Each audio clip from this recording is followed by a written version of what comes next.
My point stands that in context, clinical facilities are very special.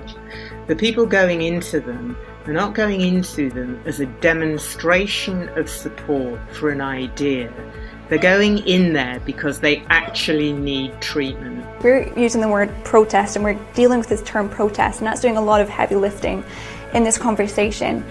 The government's been looking at the idea of buffer zones for quite a while. It's come to the surface now, but they were already looking into this issue back in 2018, and they carried out an independent review so that they could see there's all these competing narratives, what's going on outside of abortion clinics.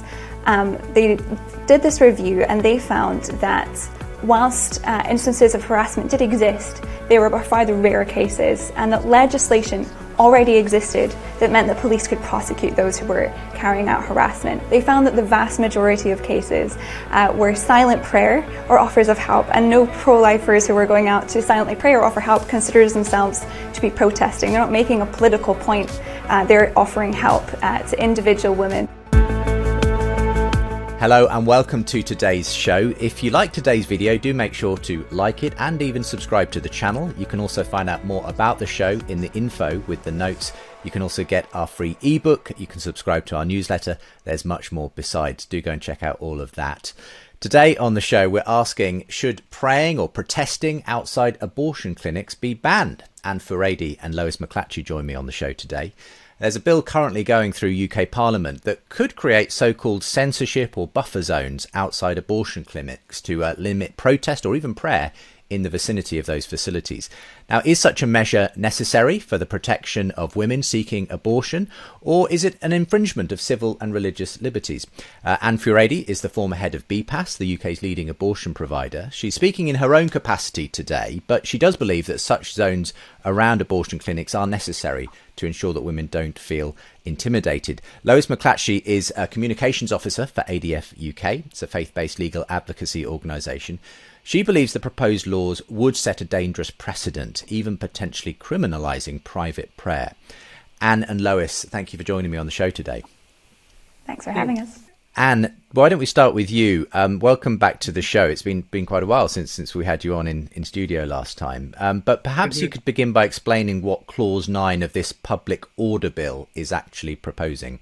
Well, it works pretty much in the way that you've described it, which is that it would criminalise any actions outside an abortion clinic within a certain distance, 150 metres, which would be understood to try and influence a woman's decision or in any other way interfere with her access to that clinic. My view on this is that it is a real travesty that things have really come to this, and that protests outside abortion clinics should be mentioned specifically in a public order bill, which is being brought forward to basically enable the police force to be very clear that they can act in circumstances where protest is seen to sort of interfere with the public good. So it will basically back up the police where they felt unable in the past to take action because they're kind of blurry issues. Okay, that's really helpful. Perhaps, Lois, do you want to add anything in terms of what these particular clause is suggesting, what the specific limitations are that it's proposing? Sure, yeah. So Anne set out that it deals with anything that seeks to influence a woman, but the wording of the legislation is actually extremely far-reaching into what one can or cannot do outside of an abortion facility, which remember is a public street, at least as at the public space.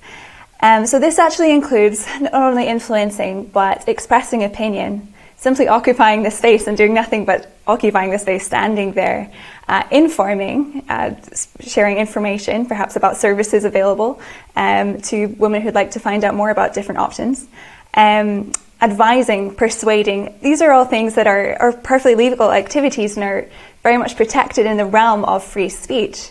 And are also, in that context, we're often hearing about protest, and we have these public images of that these protests are very violent and unacceptable outside of abortion facilities. But we know that actually a lot of the activity that goes on outside of abortion facilities is peaceful and is even helpful to the women who are there. So my key problem with this legislation is it brings in a blanket ban across the nation on all activity of all pro-lifers, no matter how they're saying something. It's not how they're saying something anymore, it's what they're saying, it's the content of their opinion, because it's a pro-life message. I wonder, Anne, if you could explain sort of whether you think that the way Lois has characterised the nature of the kind of protest or activity outside these clinics is what happens in your experience, and why you do feel that this kind of Public Order Act is necessary. Well, I think it is interesting, because I think with protests, we always have to look at what's happening in a particular context. And the context really has got to involve both the place and the intention that protests are carrying out. And I don't disagree with what Lois says about the protests in Britain, unlike in some other countries, being generally peaceful. But their intention is, and the clue is in the wording there really, that they're pro-life, the intention is to get between, not necessarily physically, but to either physically or metaphorically get between a woman and a kind of clinical treatment that she is going to the clinic intending to access, or indeed counselling, and I would stress that, counselling that she is intending to access. Now, this is where the problem comes in, because on the one hand, you have people who want to express their views and make their views known.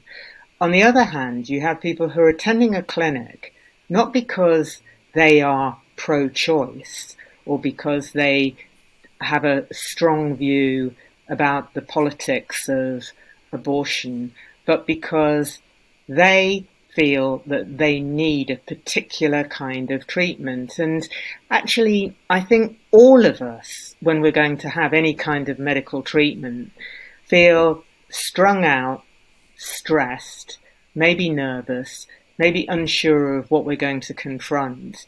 And it seems to me that is not the point to be challenging. And I'm sure that Lois feels that this can be helpful to some women. I have to say, in our experience, it's completely unhelpful. In our experience, women find it distressing. And to give you an example, Lois may say that, well, there are some people there who are there to offer counselling. Why would you need to offer counselling on the sidewalk outside a clinic when a woman can access counselling inside the clinic and in fact can't have an abortion procedure unless she has gone through a whole process that involves indeed counselling? In our experience, what happens is that women are told that they will not get access to counselling inside the clinic. When they get into the clinic, they're on a one-way conveyor belt to an abortion, and that's misleading. And it's very difficult for the women. And it led to one woman who, I think it was Ealing, apparently climbing out of the lavatory window in a clinic because she felt it was the only way that she could leave the clinic, because that's what she'd been told by people outside. If she just basically said, I've decided I don't want to have this treatment anymore, then she would have simply been able to go out of the front door, because nobody wants to do an abortion on a woman who doesn't want it. We do say that, but there is BBC polling from this year that indicates that 1 in 5 women who have abortions actually don't want to.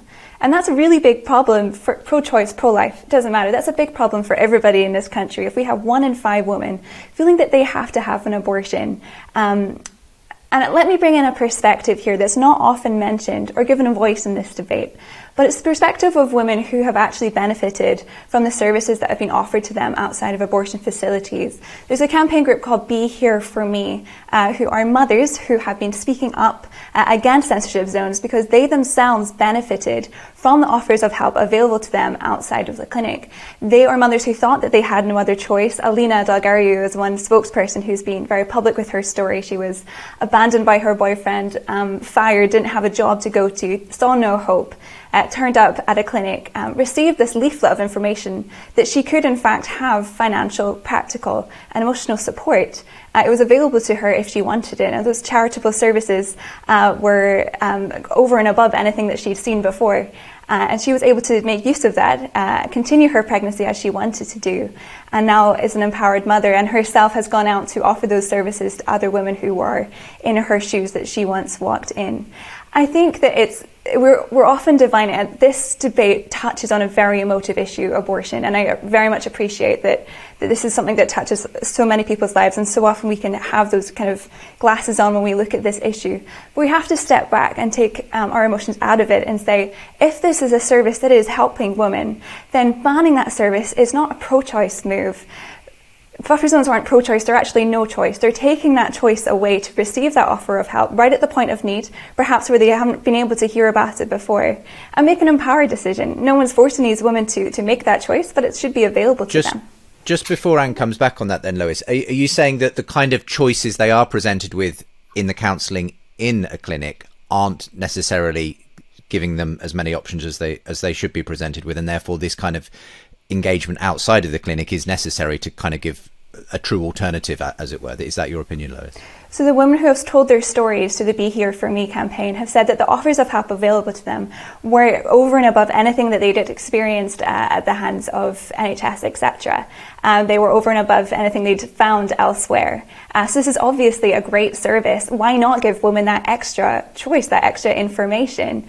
Freedom of information is vital in a society. It's interesting, and it's in a sense using the language that you might be familiar with. It is a pro-choice thing for people to have this opportunity, even at the doors of a clinic, to reconsider and to be shown what their options are. What's your thinking on that? Well, of course, women should be given every opportunity to have choices, but it's I think there's a certain disingenuousness with this, because let's face it, if there is a problem with women knowing about these organisations, then publicise these organisations more, advertise them more, provide the details to GPs, family planning clinics, organisations that can signpost women into them. There is something that is particularly invidious about standing outside the clinic to try and do that. I mean, the equivalent would be, if you imagine it, it would be people from a pro-choice organisation like BPAS standing outside an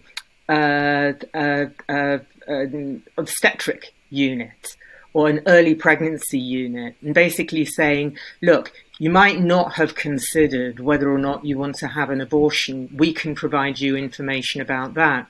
It would be absurd. We wouldn't consider doing it because we think that even though we think that all women need to have information about their full choices, it would be absolutely an inappropriate space for people to be. What you do is we trust the counsellors inside the clinic to provide effective direction. And it's not as though these services are unregulated, because in fact the Care Quality Commission inspect clinics to make sure that they have appropriate counselling on offer. So my point is that, I think that there is an element of disingenuousness. I think there's an element of street theatre in terms of this, and it's very distressing to the women themselves. And it makes no sense at all to me to say that outside the clinic is the only way that you can approach these women. It really isn't. So it's it's not ultimately then, Lois, about women not having the information, but there's a time and a place, and it's an interesting example Anne shares. You know, should we grant the freedom to abortion providers to sort of, you know, leaflet people outside an obstetrics, you know, early pregnancy clinic? That would be absurd. It's about where and when this sort of information is made available, Lois. Well, firstly, I think we do the women who have been helped a disservice by saying that it's street theatre. That their lives have been changed, they've kept their children, they have grown up as mothers. So it isn't fair to say that it's street theatre to them who have greatly benefited.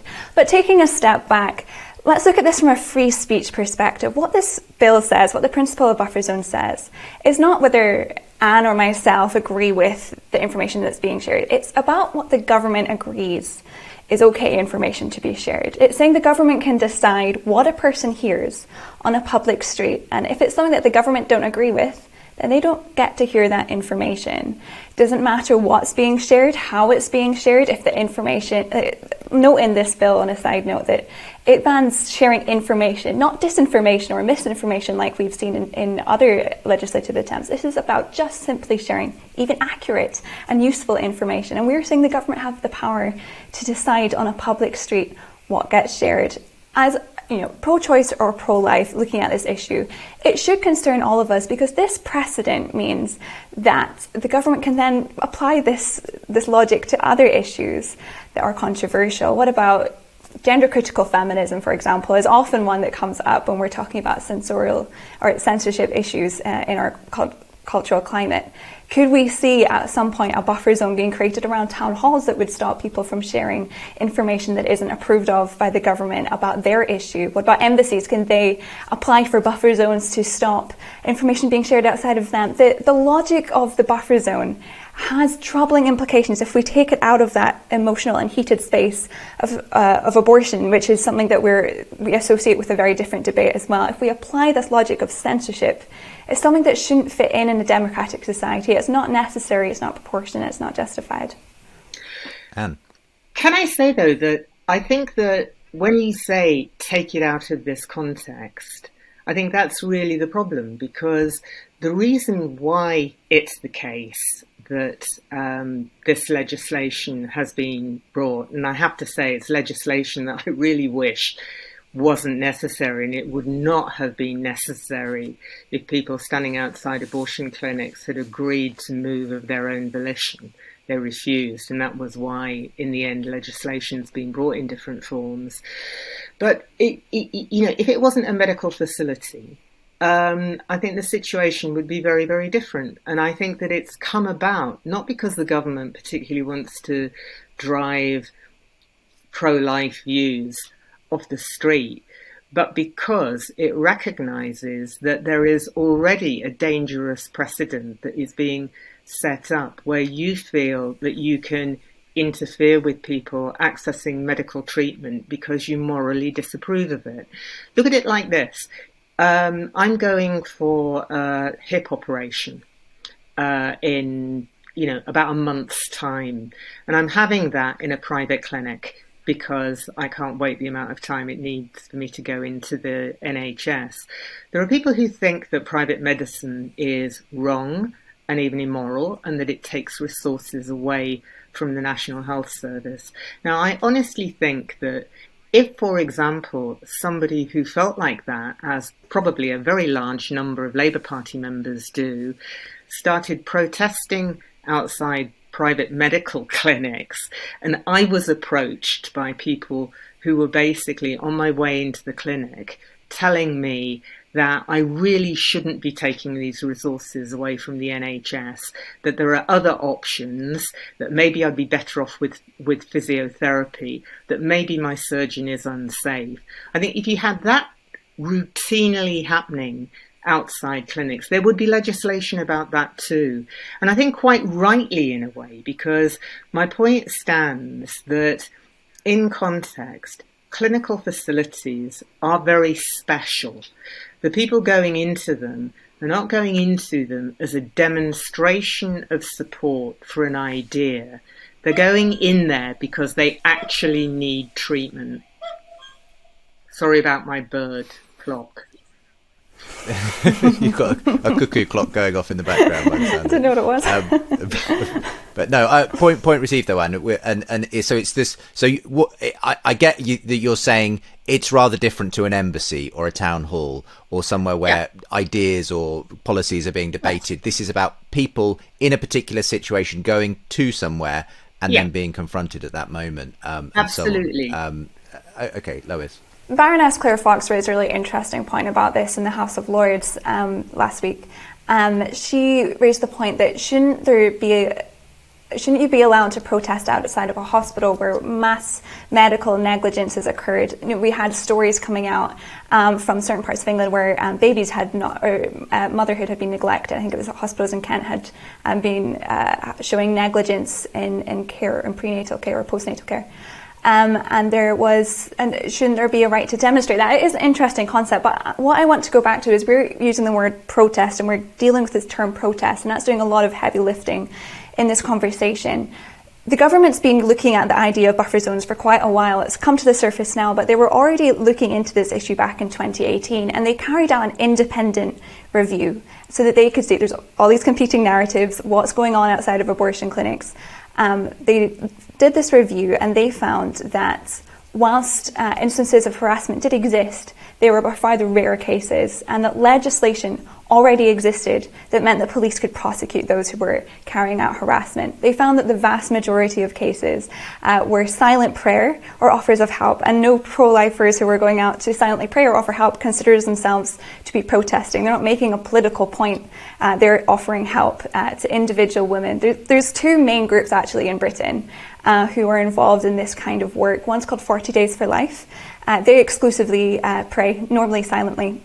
They have a statement of peace that all their volunteers have to sign that guarantees that they will behave with the utmost respect. They won't approach women, they will just simply stand and pray, and sometimes they hold positive messages. They're very clear about that their messages have to be positive. It says, I'm here to help you if you want me to, happy to talk, these kinds of things. So this isn't the kind of protesting people sometimes have in their mind of grisly images on placards and so on, Lois. This is, as far as you're concerned, an appropriate type of way of engaging women as they approach these facilities. They wouldn't even consider themselves to be protesting at all. Right. They're praying and offering, and this is an expression of freedom of religion, freedom of speech, freedom of assembly. And the other group, just you said there were two? Yes. Apart from 40 Days for Life? The Good Counsel Network, so their ministry is entirely based on offering, connecting women to services available, housing, practical support, financial support where it's needed. So that's their ministry. These are the main two groups that are operating inside clinics, both doing great work. Well, I think that, first of all, just to take these points a little bit in order, I think the Baroness Fox example is absolutely, it's a rather ludicrous comparison, because what we're talking about here is the protests outside of a hospital, not people who are going up to patients going into that hospital. And this is what we're really talking about here. We're talking about people approaching individuals who are accessing medical treatment. It's not protest outside the gate of a hospital addressing the administration. It's people addressing the patients, and in one way or another trying to insert themselves into a decision-making process that patient is undergoing at that particular time. And I think the problem with this is, and it is a really grey area, it's one of the reasons why actually I don't like the idea of buffer zones. I really don't. I think that as human beings, we should have the self-restraint and the humanity to understand that anything that distresses individuals on their way into clinical treatment is just wrong. And the reason why I think that is it a mass number of people being intimidating, or is it just a few people praying, doesn't really work through, is because the single most distressing thing that I saw in the 17 years that I was running BPAS just involved two women who were actually quite elderly, standing on either side of the door to a clinic that we had in Bedford Square in London, and they were simply handing the women who were coming into the clinic those little hand-knitted baby booties that you have for new babies, and just basically saying, this is a gift to remind you of the baby you're killing. Now, to me, looping into the point that you made about the fact that you said, I think it was, that 1 in 5 women didn't want to have an abortion. Actually, many women who have abortions, probably you could almost say almost no woman wants to have an abortion. But what happens is that the decision is often, on that spectrum of grey. And the reasons why women end up having that procedure is because when all things are considered, they feel that it's the best thing for them to do. And they may say constantly, and these are the discussions that we have in the clinic, I would have this baby if. And sometimes it's the if you can do something about. If I could afford it, if I had somewhere safe to live, if my partner wasn't brutal to me, maybe that's something that you can intervene in and you can signpost people to. But then there are other things that you can't. If I wasn't 15, if I hadn't got 2 children that I'm struggling to raise already. And it's that nuanced discussion that really needs to take place. And you don't do that on the street by handing someone a leaflet.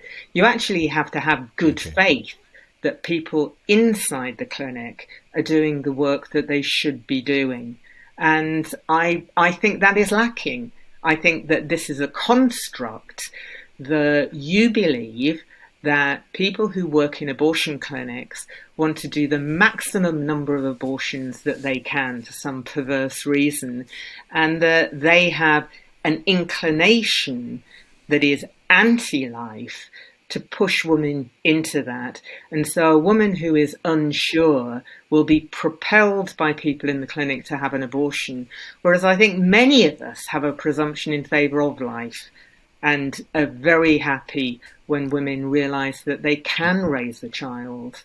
We'll let Lois come back on that in just a moment's time. We're going to go to a quick break. We're talking about protesting, praying, or simply having a presence outside abortion clinics. Should that be banned? There is a bill currently going through UK Parliament which is looking at buffer zones, censorship zones. Lois McLatchie and Anne Furedi join me on the show today, and we'll be back in just a moment.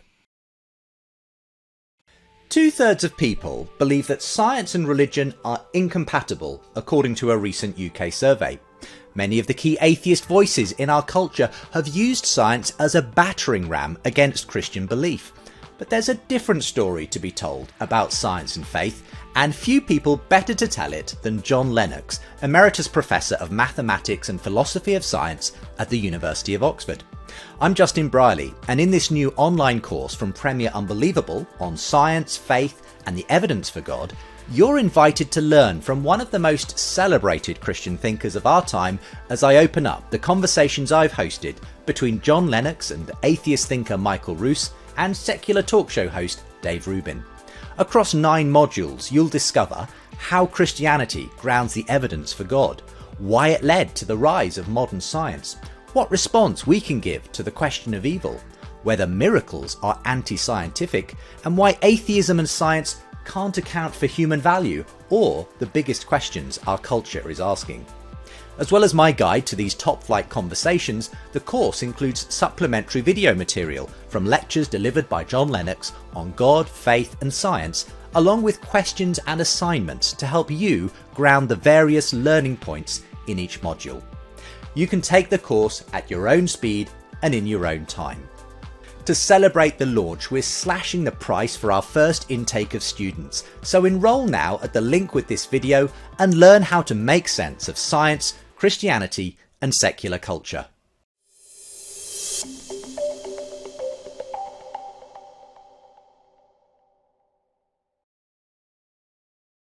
Welcome back. We're talking about a serious subject today. Bill currently going through UK Parliament could create so-called censorship or buffer zones outside abortion clinics to limit protest or even prayer in the vicinity of abortion facilities. Now, one of my guests, Lois McLatchie, said really what's going on usually in the UK outside is not protest, it's simply people praying very often, or offering advice or help to women who are potentially going to go in. And Furedi, former head of BPAS, who's speaking in her own capacity today, said, well, actually, there's a time and a place, and actually, frequently, these are decisions that are very difficult for women to make, and pressuring them in some way as they go into a facility is not the time and place to be doing that.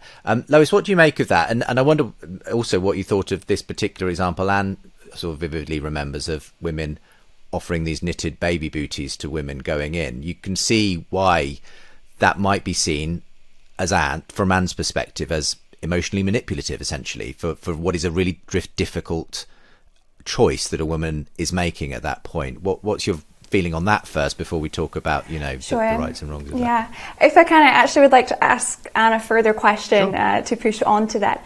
And I was wondering, you're aware that the scope of the bill goes further than expected even, and it bans even occupying space. Would you think that somebody perhaps not approaching women but silently praying in their head, just standing there, or maximum holding a sign, I'm here to talk if you want to, not approaching women but standing there holding the beliefs but not saying anything, not doing anything, do you accept with the bill, would you support that bill in criminalising them with a sentence of up to 2 years? I think that it's kind of a crazy thing, isn't it? Because I don't know how you could criminalise someone who is standing silently praying in their head. How am I going to know that you're praying rather than working out whether you're going to go to Starbucks or Costa? There's simply, these things, you want to push it to the absolute limits of absurdity about how far this can be continued. And I don't really think that it works. One of the things about prayer that I'm very aware of is how, sometimes there is prayer that is the communion between yourself and God. There is prayer that can sometimes be weaponized. And I think that, for example, a bunch of people chanting prayers outside of a window of a counselling room definitely isn't something that should be allowed. Now, you can say both of them are prayer, but I think that, with this, as I say, I would rather there wasn't a need for a bill at all, but to carry this out to a kind of absurdum limit, to me, doesn't simply make any sense. I think it's playing with rhetoric. It's a little bit like saying that, well, there's a law that means that I can't carry a knife on the street. So does that mean I can't come out of a cook shop with a machete that I'm going to use to joint my lamb? No, it doesn't. I'm highly unlikely to be picked up under knife crime for doing that. I think you're very unlikely to have anyone be arrested or certainly convicted if they are on the street in the vicinity of abortion clinics, but they are doing nothing that interferes with women, because it's that interference, isn't it, that we're really concerned about here, not what's going on in your head between you and God. It is absolutely absurd that would be the case of the law, and I wish that it hadn't happened, but there's been several people over the last few months, weeks, that have been contacting our organisation because of this instance of praying silently within their own minds within a buffer zone, or praying quietly with one other person. We had Livia Tosici-Boltz was one of the cases we talked about in the media recently, and she was praying outside of a buffer zone quietly with a friend, and authorities approached her and asked her to move, even though she was even outside of the buffer zone, showing the slippery slope that this can cause once we ban prayer or silent thought or quiet expression of opinion in one zone. It doesn't make sense to stop at 150 metres, why not 250 metres, and then we're off to the races with where you can pray in public and where you can't. We also had Rosa, who was arrested for silent prayer back during lockdown. She took a walk and she was stopped. She was asked what she was doing. She said, "I'm walking and praying." Said, "If you were praying, you should be in a church." And put her in a police car. She was praying near an abortion facility. They put her in a police car and charged her. And we were able to help her overturn that charge. But these cases show that the authorities are not beneath arresting silent prayer, and this law enables that. We shouldn't have laws in our books that would allow things like this to happen. Even if people think that they're absurd or they wouldn't happen, they do. And we can't allow law that would allow that. Law has to be really specific and it has to be proportionate. This is what we have gained from the human rights. The European Court of Human Rights has given us very clear case law that, and as has the European Convention of Human Rights, that where we limit freedoms, fundamental freedoms, it has to be done in the least restrictive way. We have fundamental freedoms and human rights, and we all agree that these are things that we hold deeply, and it's things that the government can only interfere with when it's absolutely necessary to do so. What buffer zones do is they impose a blanket ban on all activity, all free speech on a public street near an abortion facility. It's not targeted, it's not justified depending on circumstances. It doesn't treat somebody who is being aggressive and harassing differently to someone who is simply praying in the quietness of their own mind, or there to do good, there to do things that are helpful, there to simply have a conversation, or even not to approach women but hold a sign. We can't have these kinds of laws that bring in unjustified blanket measures. It's not right in a democratic society. And today it's something that targets pro-life views, but it sets a precedent for views that are maybe not the most popular, that they can also be kind of booted out of the public space in future as well, and that's not something we want to see in the UK. Well, frankly, if it's something that sets a precedent for people obstructing women going into, or indeed men going into other medical facilities, frankly, I wouldn't have a problem with this. And I think that the problem is that it's something that you have brought upon yourselves. You know, as you say, the reason why there needs to be a law is to prevent things that can't be resolved outside of the law. And that's what has been the circumstances in these clinic interventions. Let's not call them protests. Let's call it any intervention that takes place directly around a clinic. And the problem is that, you know, people can say as much as they like about the fact that, oh, well, I think it was very quiet, I think it was very civil. But when you have a situation where abortion clinics are experiencing women coming in who are too distressed, who have to be chilled out, you know, before they can carry on with the treatment that they're coming into the clinic for, then it seems to me that it's time to basically say time out on these protests. And I seriously think that this is something that is not an offensive in this instance by the state. It's been an offensive by yourselves to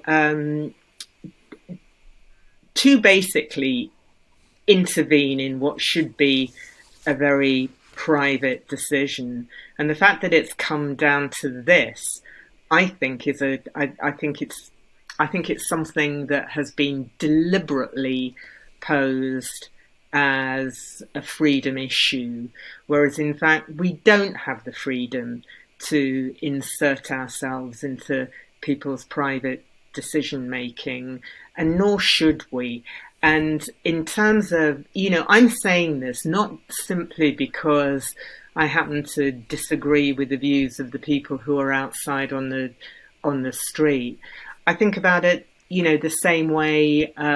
You'll be aware that in Brighton, we had for a while, some years ago, a terrible tit-for-tat situation where people who opposed abortion were turning up at the clinic in Wistons Road and protesting. And because those protests were being advertised in a local church, people who were pro-choice decided that they would give them a taste of their own medicine. I disagree with that as well. It's just as appalling for people to be protesting and trying to disrupt people's prayer.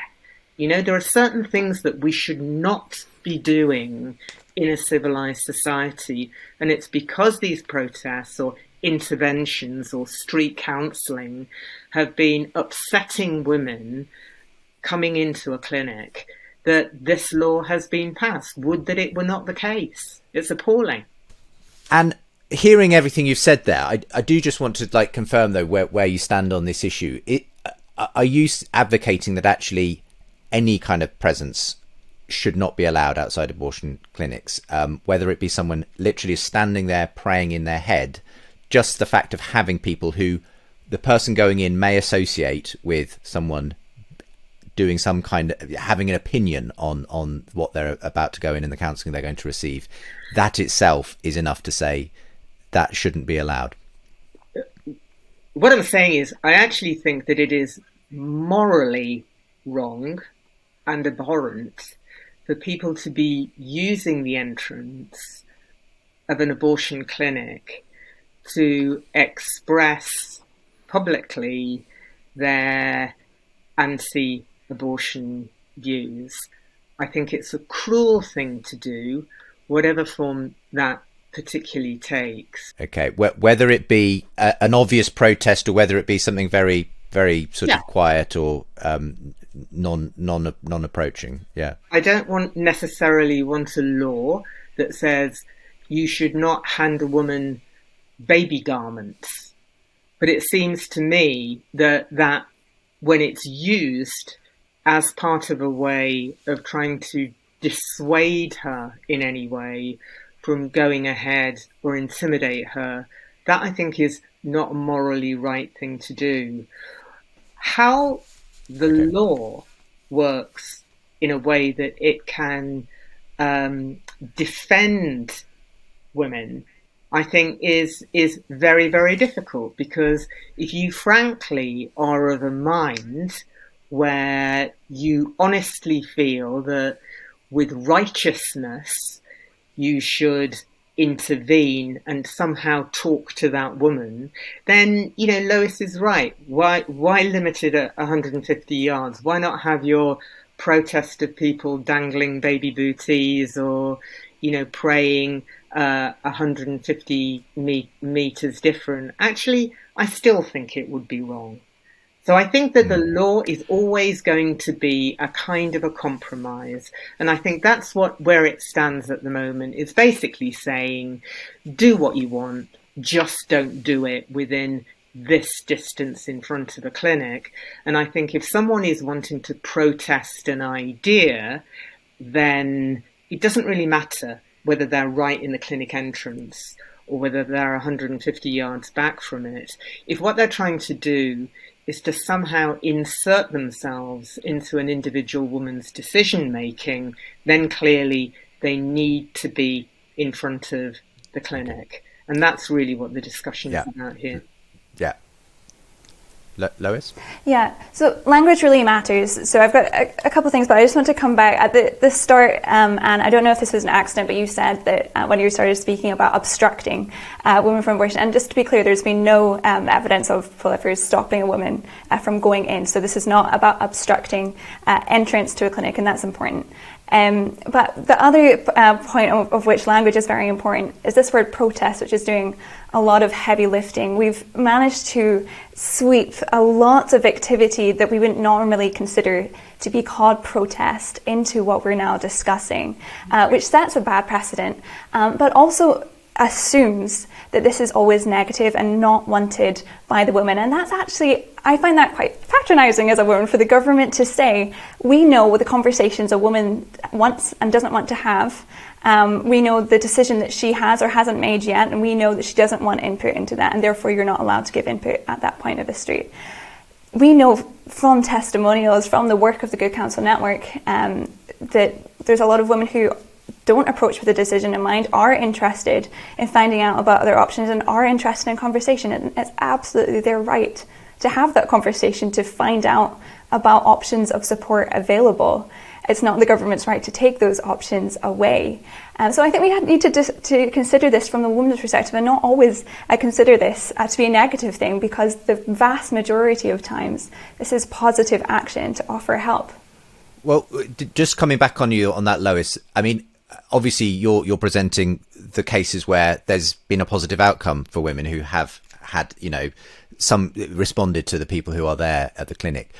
I mean, would there not equally be an equal number, if not more, who have a certain amount of distress? I think that's what Anne's concern is, that whatever potential positive benefits are, there's going to be a lot of people who are distressed by seeing women, other people there, and that being what they're presented with before they making important decisions or going for a procedure and so on. So are there statistics that you can draw on to show sort of how much distress or anxiety or whatever this kind of activity may cause women as they go in?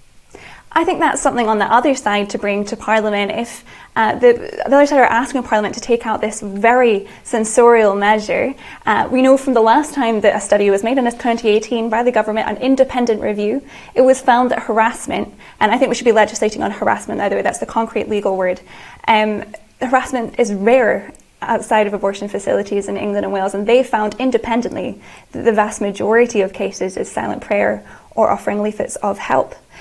So it's on the people who want buffer zones to provide the statistics, to provide the case that the majority of cases is harassment. At the moment, we simply don't have evidence to support that. And we're bringing out the most censorial law that the UK has seen to say that you can ban the expression of opinion. We've never had something like that before in the UK. And it's targeted against one particular opinion in one particular space. We've never seen that measure before. If they want to bring in such a censorial law, it has to be evidence-based, and it should be proportionate. It should be targeted at the problem spots if there are there, and a case is made for them. It shouldn't be a sweeping ban. It shouldn't be without a substantial evidence. And I think that before anything is brought in, actually, I think the government should do another independent review. If the case has changed since 2018, okay, let's consider if we need further measures to ban harassment. I stand fully against harassment. As a woman, as any British citizen, of course I stand against harassment. If we need further police measures to ban harassment, we can look into that. But that's not what the case says so far. And these measures go so much further, targeting help, prayer and simple thought, bringing in what could be your first thought crime. So far too much, as far as Lois is concerned, being swept up in under this banner of protest, because then you're essentially censoring quite legitimate activities potentially, Anne. Well, I think the point is that it's some of these other activities that I'm saying are actually the most troublesome, because I would completely agree that it's not the case that, as has been the case in the United States, there are these massive demonstrations that are going outside of clinics. But what I'm saying is that there is something here that is just like it's almost as though the discussion about there's almost as though it's a proxy discussion for what Lois thinks goes on inside a clinic. Because you see, when you say that women need this intervention outside the clinic, or there are women who welcome it, then presumably you're talking about women who actually you have turned away and haven't gone into the clinic. So therefore they don't know what support they would have got had they gone into the clinic. And the evidence that we can provide as abortion providers is the number of women who come into the service and then leave the service without deciding to proceed to an abortion, which can be around 17, 20%, between 15 and 20% of women who would come into BPAS, when I was there anyway, who then decided that they didn't want to proceed with an abortion. The point that I'm making constantly is that the work about providing women with options is going on. You simply don't need to be outside the clinic to do it. If you want to promote your organisation, then promote it in other places, so that this isn't necessarily a doorstep thing. And what you're doing is the equivalent to an abortion provider going to a maternity unit, an early maternity unit, an early pregnancy unit, and saying, oh, by the way, have you thought about all of the problems that might be caused if you have a baby? Have you been properly advised about what your opportunity might be to have an abortion, you would regard that as being an absurd and an obscene intervention, as would I. You would not expect a woman going to an infertility clinic to be met with protesters or counsellors providing alternative counselling about infertility options. It's not a marketplace for different services. And I just think that it's utterly inappropriate. And I think that myself, that this is being quite cynically used as an attempt to almost provide a kind of ideological argument that people who are pro-life are also pro-freedom. Whereas actually I think that the two things completely divide when it comes to organisations such as the Christian counselling organisations that exist. They're not pro-women's freedom to make choices. They're there specifically to dissuade women from terminating a pregnancy. And they're quite open about the fact that they're doing that. And I don't know why an organisation that actually has in its title that you're an alliance for democracy and freedom feels the need to... Alliance Defending Freedom. Oh, sorry, Alliance Defending Freedom. I don't know how you can, even worse, I don't even know how you can pose that when what you're basically saying is that you're supporting those organisations that wish to prevent women from exercising their freedom of choice. Well, of course we're pro-life and pro-freedom. Essentially the argument you're making is that only the abortion clinic is the one allowed to give out information in that public space where people are considering abortion. The government can't legislate that only an abortion provider can provide information about services available. This is a very pro-freedom argument to say that a charity, an organisation, an individual is allowed to offer help, allowed to pray where they want to pray. Your argument about Alliance Defending Freedom goes deeper, but we believe that our freedom and human rights belong to every human being, no matter how old, how young, how much they can contribute to society, etc. That freedom and human rights starts from the very start of life, and that's why we defend the unborn, but also we spend a lot of our time defending freedom of speech, of many, many different fundamental freedoms in the UK. And this is a freedom of speech argument. This is a freedom in the public square argument to say that, of course, other organisations have an opportunity to provide their information, their services, to women who are making an important decision.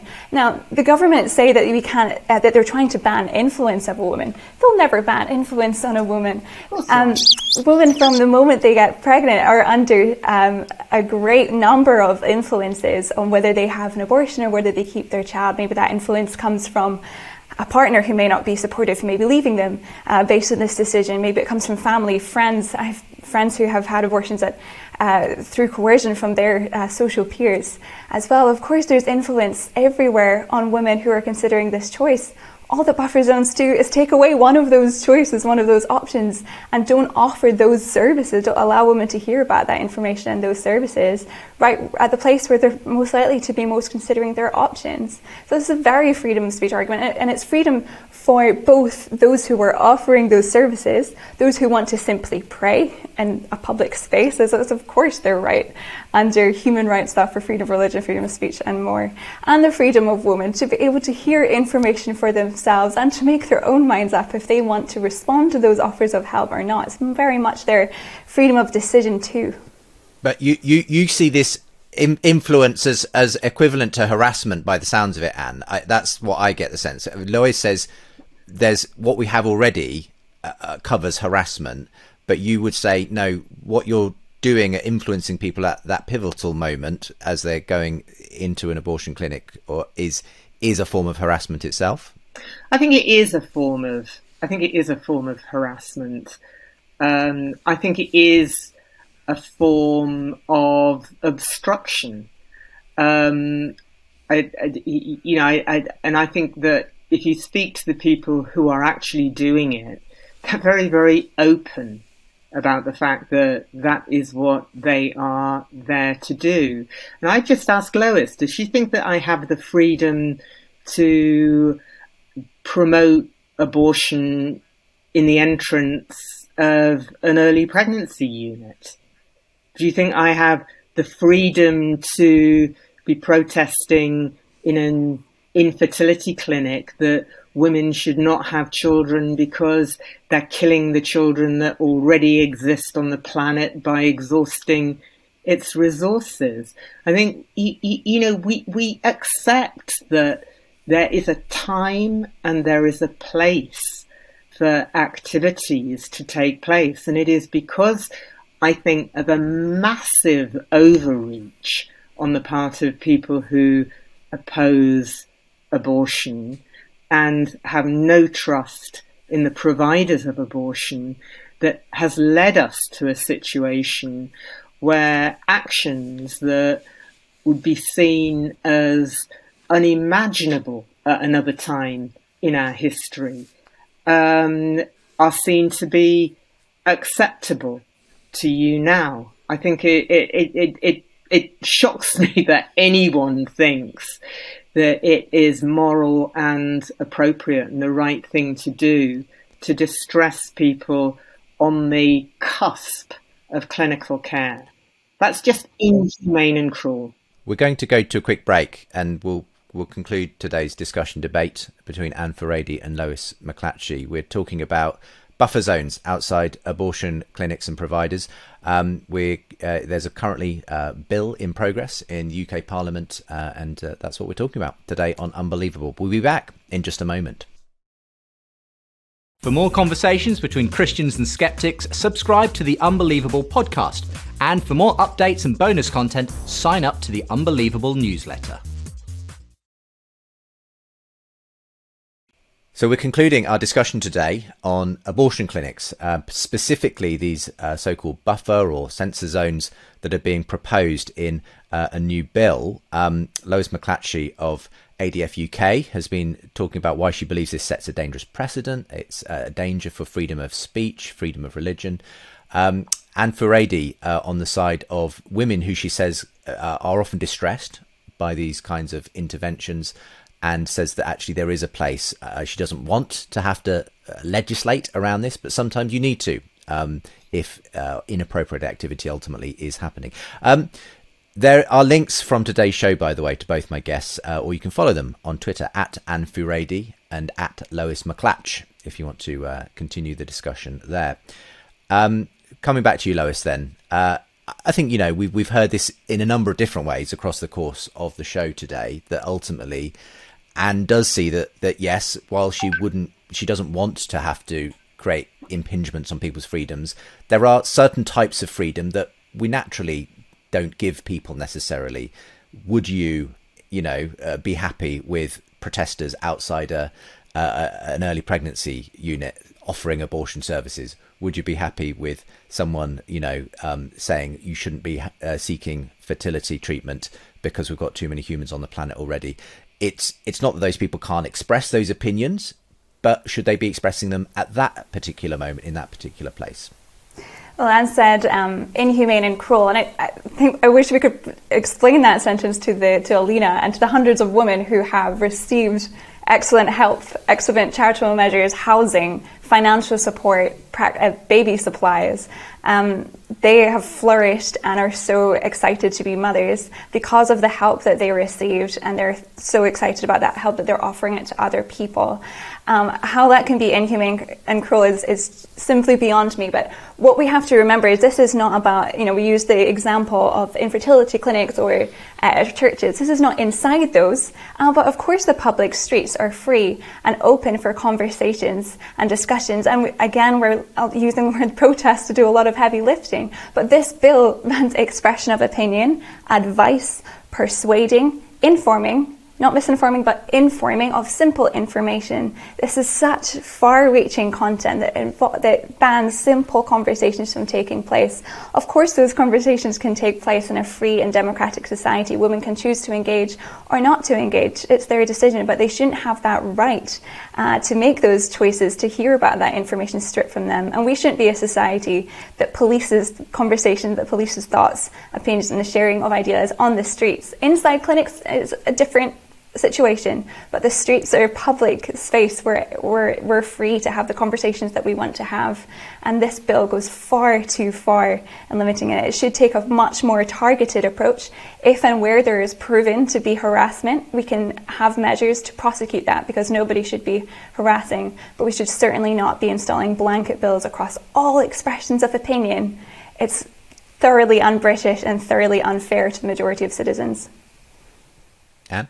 Well, I think that if you think that anyone is going to be arrested, anyone is going to arrest a mother advising her daughter, a friend saying to another friend, "I'll help you out if you want to have the child, you know that, don't you?" A sister saying, "Look, don't worry about the childcare. I will help you with that." Of course they're not going to be arrested.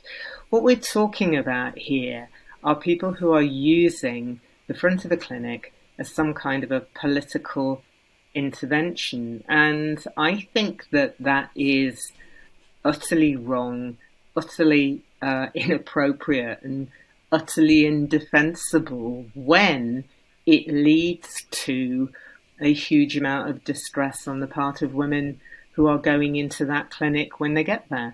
Because the implication that you got is that they are doing something wrong and immoral, when it's something that, as far as they're concerned, is legal and is something that they've made a considered decision about. So really, I think that the point is that, yes, the space outside an abortion clinic is a public space. And yes, we should have absolute freedom of speech. But I don't think freedom of speech means the right to say anything to anyone at any time in any place.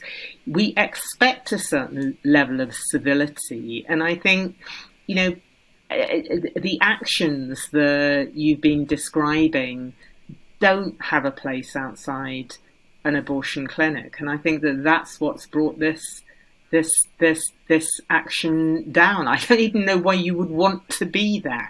Why would you want to be there? If you want to promote the organisations that can provide these excellent services, then for heaven's sake do it so that women can access them when they are making the consideration of abortion right the way from the start. Don't believe in it until the last minute when they're going into the clinic. That doesn't make sense, does it, as a strategy if you really want to be helping women? Well, Anne's slightly rewritten her own bill there, because the advising clause is in there. We're saying, of course, they won't ban advice and for people who are nice. It's only the horrible pro-lifers. That's simply just not what the bill says. It's very expansive. It bans informing, advising, persuading, and all of these circumstances. It's a conversation, one-on-one, a friendly conversation, and that is the majority of activity that is going on with pro-lifers. It's kind. It's like when I say there is a law that prevents you from carrying a knife on the street, right? It does not prevent you from carrying your cutlery home from the kitchen shop. And I think that this is the problem that we get into when the state has actually been forced to try to develop laws that will enable women to access a clinic. Is that you have, I can't defend the wording of Clause 9. It's absurd, because legislators have tried to come up with ways of preventing you and your colleagues from doing the things that are causing grievous distress to women accessing a lawful medical procedure. And that's where we are. And that's why I say protesters, pavement councillors, whatever you want to call it, have brought this situation about. And as a free speech advocate, I utterly resent it, because I think that people should have the right to speak, as we are doing now when we're debating a particular issue. But you're not doing that when you're talking to someone who is entering into a medical facility, because they're not representing an idea. They're getting help for themselves.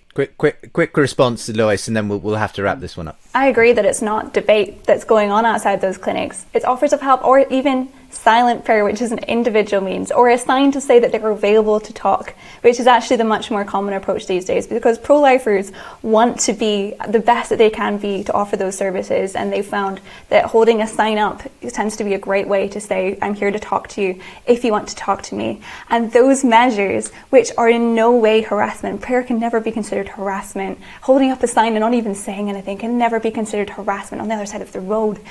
These measures are not what's being described. They're not angry protesters. They're not illegal activities. And these are being swept up. We've had various people contact us about being in trouble with the police for simply praying in their minds or doing these very peaceful activities. And where PSPOs have come in to play already by local councils like Bournemouth, they've specifically banned silent prayer. So this isn't just about getting the worst activities out there. We could join forces and say that we agree that nobody should be harassing outside of clinics, and we could find measures, if more are needed, then let's find those measures that really tackle that problem of aggressive harassment, because that's illegal. We don't want that either as a pro-life movement. But let those who are just exercising their right to pray, to stand there with a sign, to offer help, do what they want to do, because that's a great thing for our society. Thank you both for spirited discussion on this issue. Just out of interest, when are we likely to see this bill progress? And I don't know if you can give us a timetable for how long this is likely to take before a decision is reached on these particular measures within the bill. I think Lois would probably be better placed. Okay. Sure. Lois, what's the timetable here? I suspect it will be in the House of Commons in the new year. Okay. Well, if you want more information, I'm sure it's available from ADF. There's a link with them, and we'll also link to BPAS from today's show as well, and of course to both my guests' Twitter, where this discussion I know has been going on as well. But for now, I do appreciate the way you've both been able to come on and have this exchange of views, Lois and Anne. So thank you very much for joining me today. Thank you. For more conversations between Christians and skeptics, subscribe to the Unbelievable podcast. And for more updates and bonus content, sign up to the Unbelievable newsletter.